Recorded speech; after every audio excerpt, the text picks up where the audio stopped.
If you were anything like me, you loved playing Mario sports games growing up. These games were always so much fun, bursting at the seams with character and personality. They were able to perfectly toe the line of being fun for everyone, while also having intricacies that could set apart the more experienced players. Mario sports games were among the best sports party games out there, and Nintendo fans could always rely on several high-quality Mario sports games during every console generation. But somewhere along the line, things changed. In recent years, Mario sports games have become a shell of themselves. The characteristics that define the spin-off series have been sucked dry. These games have started to feel less like passion projects, instead feeling like games scraped together last minute to fill a quota. The joy has been lost, replaced by cookie-cutter games that barely scratch the surface of what is possible. With modern Mario sports games now offering the bare minimum amount of content and fun they can get away with, I'm left wondering what went wrong.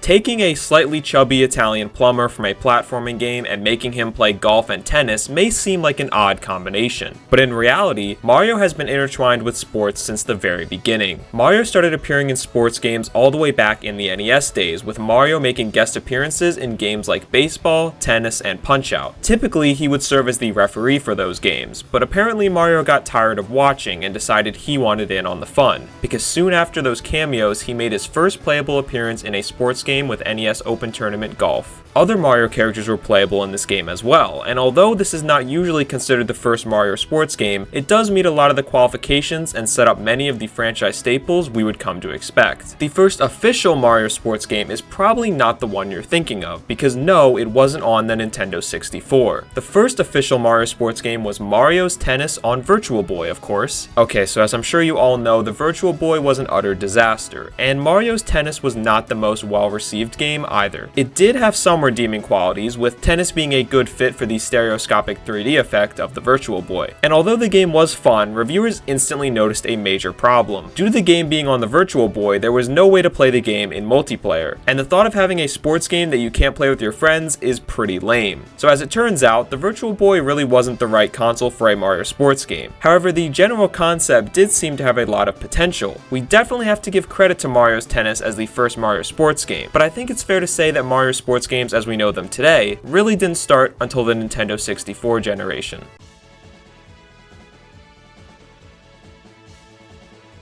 Mario Golf was released on the Nintendo 64 in 1999. It was a pretty strange game, all things considered. It wasn't going to be developed by Nintendo. Instead, it was going to be developed by Camelot, a studio most well known for making RPGs. And it was going to try and incorporate realistic golf simulation elements within the world of Mario. But somehow, it actually worked. It was a super fun game, and it started a trend within the Mario franchise. After Mario Golf came Mario Tennis. This game is especially notable for introducing everyone's favorite Mario spin-off character who isn't allowed anywhere near the main series, with Waluigi. The developers created Waluigi because they wanted Wario to have a doubles partner to fit next to Mario and Luigi. It's pretty crazy to think that an outside development team was allowed to create a new character that has stayed a part of the Mario spin-off universe ever since. As we moved into the GameCube generation, we reached what I consider to be the golden age of the Mario Sports series. Every Mario Sports game released for the GameCube was incredible, with many being arguably the best in their sub-series. Mario Golf Toadstool Tour built on everything from the original Mario Golf, and to this day, many still consider it to be the best Mario Golf game. We also got another Mario Tennis game with Mario Power Tennis. This is one of my personal favorite Mario sports games. Not only does the gameplay improve on the original Mario Tennis in every way, but the game has so much personality to it. The cinematics in this game are still some of the best I've ever seen in the entire Mario franchise. The game starts off with a 5-minute long intro that honestly starts to feel more like a short film than an intro to a tennis game. The characters are so funny and expressive here, showing personality we rarely get from this franchise, or really even Nintendo in general. Another thing I always adored about Mario Power Tennis is that this intro also had an animated blooper reel. Pixar used to do this back in the day, where they would animate blooper reels for their films. As a kid, I was obsessed with these and thought they were the funniest thing ever, so seeing Nintendo replicate it was incredibly cool. The insane amount of effort being put into what was at its core just a sports game is what made the Mario Sports franchise so fantastic. The passion the developers had had for the games would burst through the screen. As a player, you can feel that, and it entices you and makes you want to play more and more. Nobody wants to watch a movie or a TV show when all the actors feel like they don't want to even be there. And the same goes for games. You can tell when developers are passionate about what they're working on, and clearly, the developers of the Mario sports games cared a great deal about what they were making. The GameCube era continued dropping classics by introducing other Mario sports games to the series, including Mario Sluggers, a baseball game, and Mario Strikers, a soccer game. Each and every Mario sports game released during the GameCube era was incredibly well made and fun. It seemed like Nintendo had a goldmine on their hands as they moved into the Wii generation.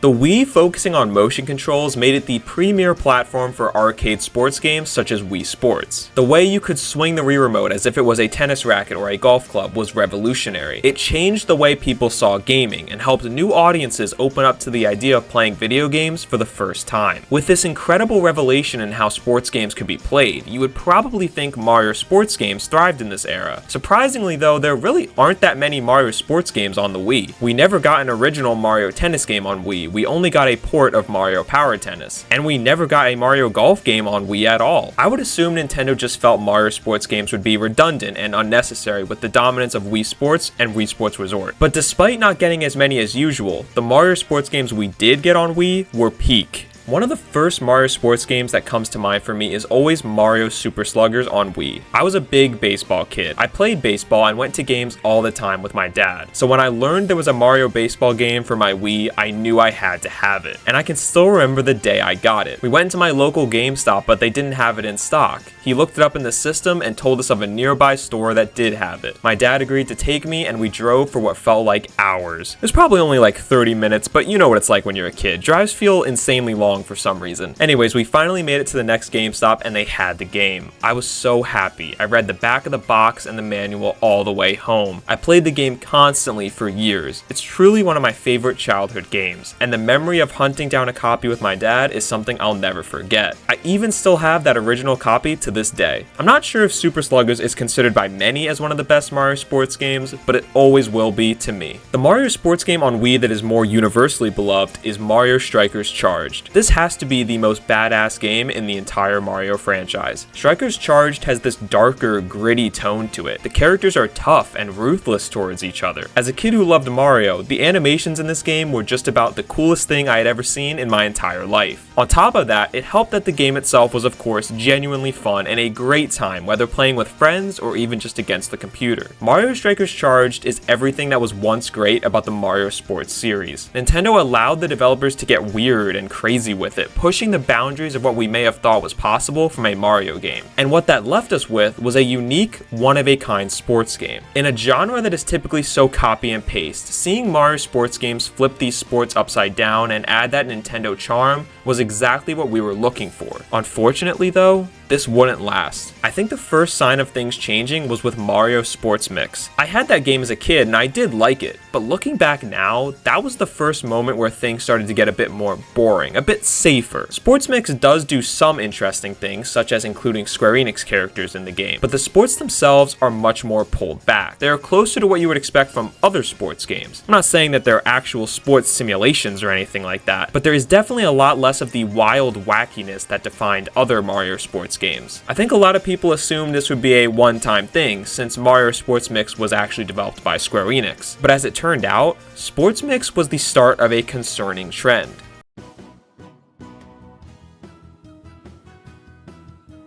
I'm not entirely sure what caused it, but something about Mario sports games started to change. It first began during the Wii U and 3DS life cycles. The trend has continued, and in many ways gotten even worse with the Switch. There was a fundamental shift in how these games were being made and presented. Gone were the wild and wacky stages, instead opting for more basic settings. The creativity seemed gone, being replaced by the most basic and bare-bones Mario staples. The over-the-top personality that had come to define games like Mario Power Tennis or Mario Strikers Charged was gone. And what's even more unforgivable is the increasingly small amount of content present in Mario sports games, especially at their launch. First, let's talk about the loss of personality and character. When you consider the fact that Mario Tennis once introduced a brand new character to the franchise, or the fact that Mario Strikers created a wild aesthetic never before seen across the entire Mario franchise, you can immediately tell they came from a much different era. Mario sports games play it incredibly safe now. The playable characters are all exactly who you would expect, looking just as they always do. The courts, fields, and courses all stink of the uniformity that defined Mario during the new Super Mario Bros. Era. No game represents this better than Mario Tennis Ultra Smash for the Wii U. Even just a few seconds of gameplay of this game should display my point pretty well here. The game feels hollow and empty. There's just nothing happening here. It's a simplified, basic version of previous Mario Tennis games we have seen before. And when the primary gimmick of the game is get big,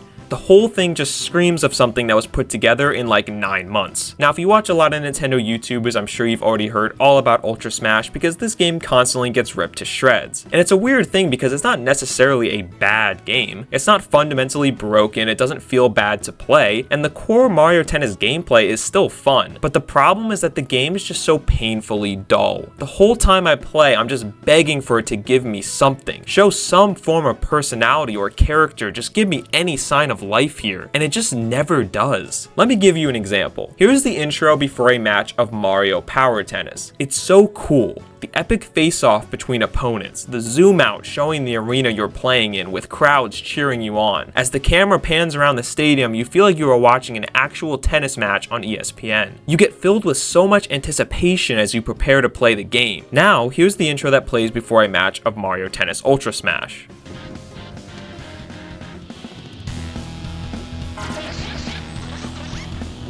Mario sports games used to present themselves as events, huge, epic sports moments that you would get to be a part of. But now, it just feels like a basic, casual sports simulation game with Mario characters. Seeing the stark contrast between these two tennis games has really confirmed to myself that this was not all in my head. This wasn't just a case of me being a kid and thinking the games were better because I was young. It truly does feel like the soul of this spin-off series is gone. So obviously Nintendo chose to go in a different direction with this series, opting for a safer, more expected Mario vibe. I recently saw Scott the Woz post a great video about the boring era of Mario, when the entire franchise became very uniformed, with less willingness to push the boundaries. I can understand why Nintendo would do this, because it does appeal to mass markets easier, but as someone who has been a big Mario fan for basically my entire life, playing these boring cookie-cutter games is exhausting. I can only take so many Mario Golf games that do the exact same thing before I start to lose my mind here. At the end of the day though, some of the Mario sports games from this boring Mario era are still quite good in my opinion. Mario Tennis Open and Mario Golf World Tour certainly don't take any risks, but I think they are fundamentally good Mario sports games. There were some big misses in this era though, like Mario Tennis Ultra Smash and Mario Sports Superstars, but for the most part, the games never really upset me. However, as we've moved into the Switch generation, that has changed.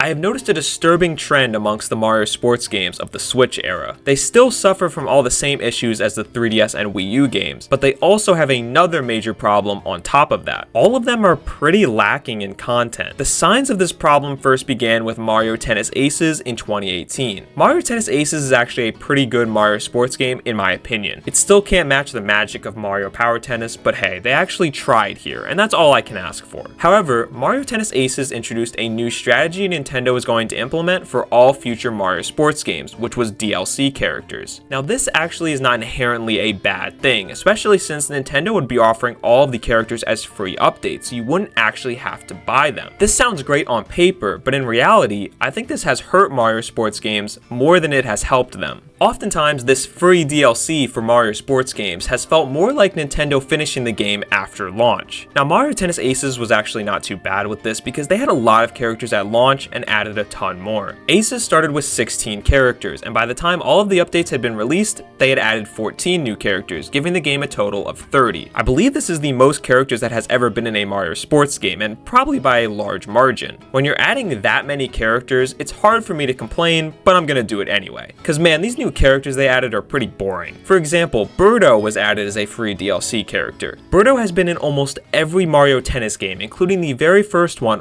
all the way back on N64. The same goes for a character like Luma being added as DLC, who was already in Mario Tennis Open. And then some of the other characters they added were just flat out stupid, like adding Koopa Paratroopa after already adding Koopa Troopa. Or how about Fire Piranha Plant, everyone's favorite Mario character? Again, they added so many DLC characters here that I can't be too mad, but this DLC system has gotten worse with every Mario sports game released since Aces. The next Mario sports game released was Mario Golf Super Rush. I actually haven't played this one. Mario Golf was never really my go-to. Based on what I've seen online, people liked this one decently enough, but it suffered from all the same issues that other modern Mario sports games have, including a lack of content. The game only has 8 standard courses in it, even after the free DLC. Mario Golf on 3DS had 10 courses at launch, and 16 after DLC. And the character roster is lacking too, with Nintendo not adding as many new characters to this one as they did to Mario Tennis Aces. Now, some of the post-launch characters were actually pretty cool, allowing characters like Shy Guy, Wiggler, and This Thing to be playable in Mario Golf for the first time ever. However, you'll notice they only added 5 new characters post-launch, barely even a third as many as they added to Mario Tennis Aces. But if you thought that was bad, get ready for Mario Strikers Battle League, a game that I found so offensively bad, it motivated this entire video. Mario Strikers Battle League is probably one of the most lackluster games that Nintendo released during the entire Switch generation. The game is just genuinely not very fun, lacking the same energy that the first 2 Mario Strikers games had. It does hold true to the art style, but it doesn't match the same cinematic intensity. Ultimately though, the fatal flaw of Mario Strikers Battle League is a shockingly small amount of content. There's almost nothing to do in this game other than aimlessly playing matches online. Clearly, Nintendo thought they could get away with saying that the online mode counted as the primary content of the game. While I agree playing online multiplayer certainly adds a lot of time and value to a game, it can't be the only form of content, especially when you give the player nothing of value to unlock or earn by playing. Things are going to get stale very quickly when you do that. The best representation of how little content is available in Mario Strikers Battle League is the character selection. Battle League launched with just 10 characters. Not only is that much lower compared to the other Mario sports games on Switch, it's low compared to even the very beginning of the series. Mario Tennis on N64 had more characters. But don't worry guys, because Nintendo would be adding new DLC characters for free. Well, as it turned out, Nintendo only added 6 new characters, and all of them had already been in previous Mario Strikers games except for one, which was Pauline. Everyone else were characters from the other Strikers games that had been cut to be added later. When the only DLC characters you add are characters from previous games in the series, it feels less like free DLC and more like you are finishing the game months after taking my money. It's honestly a really scummy business practice when you think about it that way. Nintendo takes all the good press that comes from adding free DLC characters, but in reality, they're just cutting characters that should have been there from the beginning and then adding them back later. And you know what, I already know someone will try to defend this by saying it's free content, why are you so mad? But honestly, in the case of Battle League, I think it's more than justified, because even after this garbage offering of quote-unquote free DLC, Battle League still has less total characters than Mario Strikers Charged had on Wii. It's just unacceptable for a game that launched at $60 to have this little content. Battle League was really where I drew the line with Mario sports games. They had already been on the decline for a few years, with some big misses along the way, but overall, I felt the games were always still fun, and even at their very worst, they were just inoffensive arcade sports games. But Battle League was a truly awful release from Nintendo, and it hurt all the more that it was from the Strikers sub-series that we had been waiting so long for. We haven't gotten a Mario sports game since Mario Strikers Battle League, and honestly, it would take a lot for me to even get excited for one again. I remember seeing a rumor going around a while ago of a new Mario Sluggers game, and I just reacted with a sigh at the thought of another one of my childhood favorites going down the Battle League path. The older Mario sports games are extremely special to so many of us, and seeing these franchises all slowly go downhill one by one is truly heartbreaking. In many ways, it feels like Nintendo just has no interest in making Mario sports games anymore. They're only doing them because it's expected. And I'm not gonna lie, if that's their mentality, I think we're better off just not getting new Mario sports games at all. At that point, we could just continue playing Mario Tennis 64 on Switch from Nintendo Online. I would rather that than spend $60 on a game like Battle League ever again. Okay, let's not end on such a negative note because this series can absolutely still be saved. Hopefully with Nintendo's new console on the horizon, we can start fresh with Mario sports games. In order to do so and win back the trust of players like me, Nintendo needs to allow their developers to get creative and take risks. Nintendo needs to stop locking basic content out of the game in order to introduce it later as free DLC. And just in general, I would like to see more effort and care being given to Mario sports games. Maybe then, this series can get back to where it once was.